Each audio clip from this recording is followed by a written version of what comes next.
ძალიან დიდი მადლობა. Აი, თქვენი აზრით რა არის ჯანსაღი ურთიერთობები, ამაზე რომ ვისაუბროთ და როგორ შეიძლება საზოგადოებამ დაამყაროს ან მოქალაქეებმა, ადამიანებმა ერთმანეთთან შეინარჩუნონ ჯანსაღი ურთიერთობები?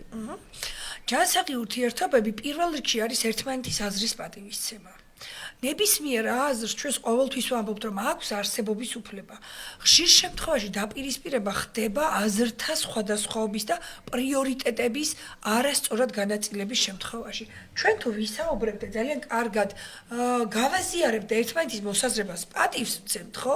არ აქვს მნიშვნელობა ეს სამსახურშია, ოჯახში არის, თანასწორი, ნებისმიერ სივრცეში, ნებისმიერ საფეხურზე უნდა ხდებოდეს ერთმანეთის აზრის პატივისცემა, თანადგომა, თუ გინდა რომ ჩვენ ვიყოთ უფრო ჰარმონიაში, დაცულები ვიყოთ და ნაკლები რისკების წინაშე და ეს დაგვეხმარება იმისთვის, რომ ასე ვთქვათ, ნაკლები დაზარალებული და ნაკლები მსხვერპლი გყავდეს.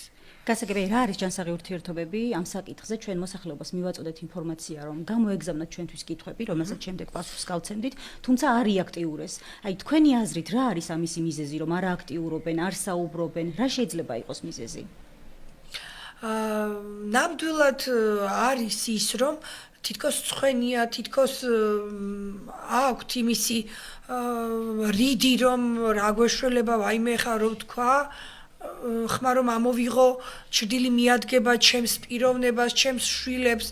მე ვფიქრობ, რომ არ აქტიურობს მოსახლეობა, ეს არის ჯერ კიდევ ის, რომ ესე თუნდაც იგივე აპლიკაციაზე აქტიური მიმართვიანობა ერთმანეთთან, ასე ვთქვათ, აი ამ საპილოტო პროექტებში მხარდაჭერის თხოვნა არის ისევ და ისევ ჩანაცვლებული ჩვენთვის კარგად ცნობილია მეზობლის ინსტიტუტი მაპატიეთ ამ ნათქვამზე, თუმცა ერთმანეთთან გაზიარება მეგობარს გავუზიარე და რაღაცა თითქოს მასაც ქონდა გამოცდილება ის თავისებურად გაუმკლავდა მეც ვცდილობ, მაგრამ ასეთ შემთხვევაში უფრო მეტი შეცდომები შეიძლება დაუშვათ ხოლმე 90% სიჩუმის არის ხოლმე ის, რომ არ ცოდნა, არ ვიცი როგორ მოვიქცე და ვის მივმარტო, თუმცა აი ეს საპილოტო პროექტები, რომელსაც ვფიქრობ, რომ ძალიან კარგი იქნება სამომავლო გაგრძელება თუ ექნება დაეხმარება თუნდაც იგივე ცნობიერების ამაღლებაში, იმიტომ რომ როდესაც მოსახლეობას და თემს ხვდები, იქ აქტიურად აფიქსირებენ, რომ არ ვიცით ამის შესახებ და როდესაც ვაწვდით ესე პირისპირ კარდაკარის პრინციპით, ხო?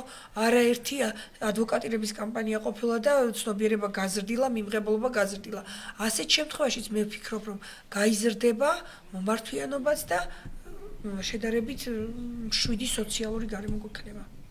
და ეს საპილოტო პროექტი გაგრძელდება, ხო? სავარაუდოდ უნდა გაგრძელდეს, იმიტომ რომ საჭიროების წინაშე ვდგავართ.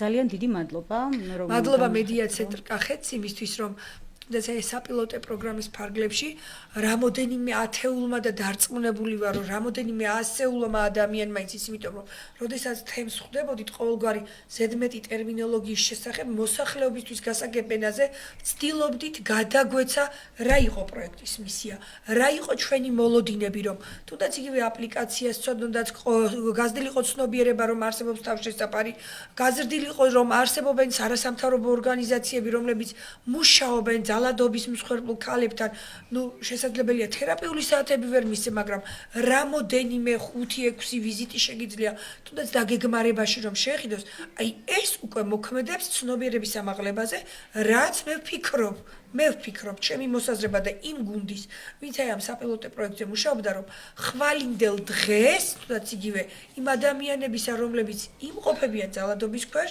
შედარებით მსუბუქი და ჰარმონიული იქნება. ძალიან დიდი მადლობა გადაცემაში მონაწილეობისთვის და იმისთვის, რომ დრო გამონახეთ.